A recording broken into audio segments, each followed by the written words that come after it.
तो साथियों नमस्कार। यहाँ हम देख रहे हैं एक प्रो फार्मा भारत की जनगणना 2027 मकान सूचीकरण एवं मकान गणना अनुसूची, जो 1 मई से भारत की जनगणना का कार्य प्रारंभ हो रहा है, जिसमें सर्वप्रथम आपको मकान गणना करना है। तो मकान गणना आप कैसे करेंगे उससे संबंधित यह प्रारूप दिया गया है, इसे हम देख लेते हैं। अभी चूँकि आपके प्रशिक्षण भी आयोजित होंगे और प्रशिक्षण में भी इस प्रपत्र के बारे में जानकारी दी जाएगी। अभी यह प्रपत्र हमें प्राप्त हुआ है, तो देखें हम इसकी प्रमुख जानकारियाँ कौन कौन सी जानकारियाँ आपको भरनी होंगी। तो जैसे ऊपर हम देखें लोकेशन विवरण, यहाँ पर लिखना है राज्य या संघ राज्य क्षेत्र का नाम लिखना है, जिला, ब्लॉक, और यहाँ पर गांव का नाम भी लिखना है आपको। और भी कुछ आगे कॉलम दिए गए हैं, उनकी जानकारी आप भरेंगे और मकान सूची ब्लॉक नंबर भी आप लिखेंगे, क्योंकि आपको एक ब्लॉक प्राप्त होगा जहाँ पर आपको मकान गणना करना है। और यह साइट ए का प्रपत्र है, इसकी साइट बी भी होगी। तो हम देखें यहाँ पर जैसे पहले लाइन क्रमांक है, भवन नंबर लिखना है पहले आपको, फिर जनगणना मकान नंबर लिखना है। तो भवन नंबर, जैसे एक भवन है, भवन में कई मकान होते हैं। जैसे एक बाउंड्री है, बाउंड्री के अंदर जितने भी मकान होते हैं उन मकानों की गिनती अलग अलग की जाती है। और बाउंड्री के अंदर जो भी संरचनाएं बनी हुई हैं वह एक भवन के अंदर आती है। तो भवन नंबर जैसे 1 होगा। और जनगणना मकान यहाँ पर एक भवन में अधिक हो सकते हैं, या हम कहें एक परिवार जहाँ पर निवास कर रहा है वह एक परिवार एक मकान के अंदर आता है। तो जनगणना मकान नंबर यहाँ पर आपको लिखने होंगे। जनगणना मकान के फर्श, दीवार और छत में प्रमुख रूप से प्रयुक्त सामग्री। अब जो जनगणना मकान है वह मकान, उसका फर्श, दीवार और छत किस सामग्री से बना हुआ है, और सामग्री का कोड आपको यहाँ पर लिखना है, जैसे फर्श, दीवार और छत। अब यह कोड आपको कहाँ से प्राप्त होंगे, तो इस प्रारूप को हम नीचे देखें। तो यहाँ आप देखें फर्श, दीवार और छत से संबंधित यहाँ पर सामग्री लिखी गई है, और किस सामग्री के लिए आप कौन सा कोड लिखेंगे वह यहाँ पर दिया गया है। यहाँ कुछ निर्देश भी दिए गए हैं, जैसे कॉलम 13 के लिए, कॉलम 15 के लिए और कॉलम 18 के लिए, इन्हें भी आप देख लेंगे। तो फर्श, दीवार और छत की सामग्री के कोड आपको लिखना है, यहाँ पर नाम नहीं लिखना है। जैसे मिट्टी देख रहे हैं यहाँ पर 1 नंबर कोड दिया गया है, और दीवार में घास फूस जो भी है उसके लिए 1 नंबर कोड दिया गया है। इसी प्रकार छत के लिए भी विभिन्न कोड दिए गए हैं, तो आप इन कोड को यहाँ पर लिखेंगे। 4, 5 और 6 नंबर कॉलम में फर्श, दीवार और छत को बांटा गया है। अब देखें जनगणना मकान के उपयोग का पता लगाएं। जनगणना मकान के उपयोग का भी हमें पता लगाना है। वास्तविक उपयोग लिखें और फिर नीचे दी गई सूची से उपयुक्त कोड का चयन करें तथा इसे कॉलम में बाईं तरफ खाने में दर्ज करें। अब उपयोग की सूची भी नीचे दी गई है। जैसे यहाँ पर आप देखें जनगणना मकान का उपयोग किस हेतु उपयोग किया जाता है, जो मकान है उसके भी कोड यहाँ नीचे दिए गए हैं। तो सिर्फ आपको यहाँ पर कोड नंबर ही लिखना है।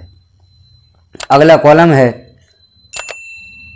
इस परिवार में सामान्यतः रहने वाले व्यक्तियों की कुल संख्या। यह संख्या आपको लिखना है, परिवार क्रमांक लिखना है, और भी कुछ जानकारियाँ दी गई हैं, इनके कोड ही हमें लिखना है। परिवार के मुखिया का नाम लिखना है कॉलम 11 में। तो यहाँ आप देखें जो भी परिवार का मुखिया है उसका नाम आप लिख देंगे। संस्थागत परिवारों के लिए कॉलम 12 व 13 में ना करें, यहाँ इस प्रकार से दिया गया है, पुरुष, स्त्री, और इनके लिए यहाँ पर हमें लिखना है। तो आप देखें लिंग के अनुसार यहाँ पर जानकारी आपको भरना है। और आगे भी कुछ कॉलम दिए गए हैं, सूची आप देखें जो भी कॉलम दिए गए हैं। यहाँ हम शॉर्ट में जानकारी देख रहे हैं, क्योंकि इसकी विस्तृत जानकारी आपको प्रशिक्षण में दी जाएगी। तो इस प्रकार से आपको जनगणना का कार्य करना होगा। यहाँ पर जो सूची दी गई है विभिन्न कोड आपको भरने होंगे।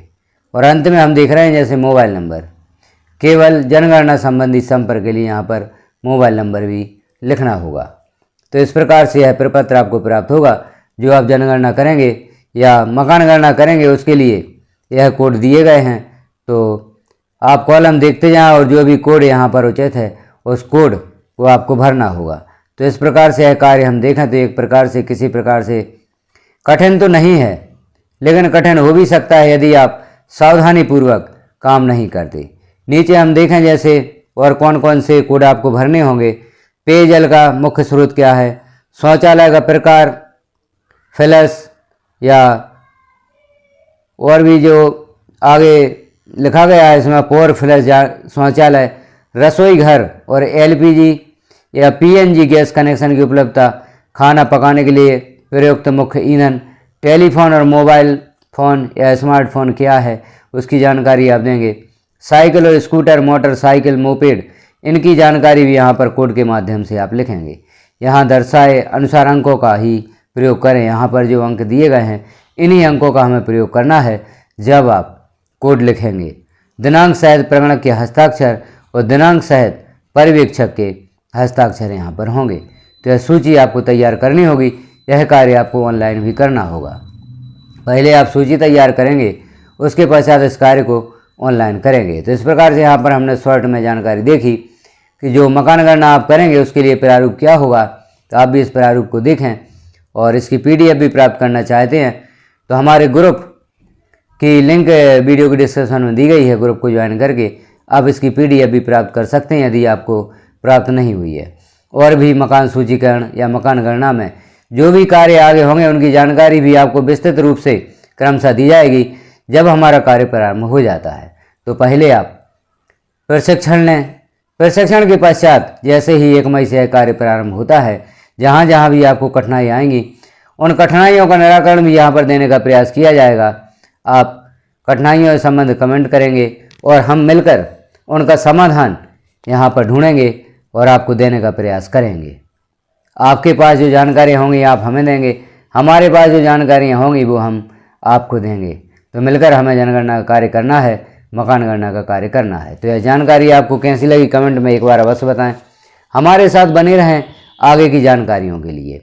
चैनल पर पहली बार हैं तो चैनल को सब्सक्राइब कर लें, बेल आइकन को क्लिक कर ऑल पर प्रेस कर दें ताकि इस प्रकार की महत्वपूर्ण जानकारियाँ आपको नोटिफिकेशन के रूप में प्राप्त हो सकें। वीडियो को लास्ट तक देखने के लिए आपका बहुत बहुत धन्यवाद।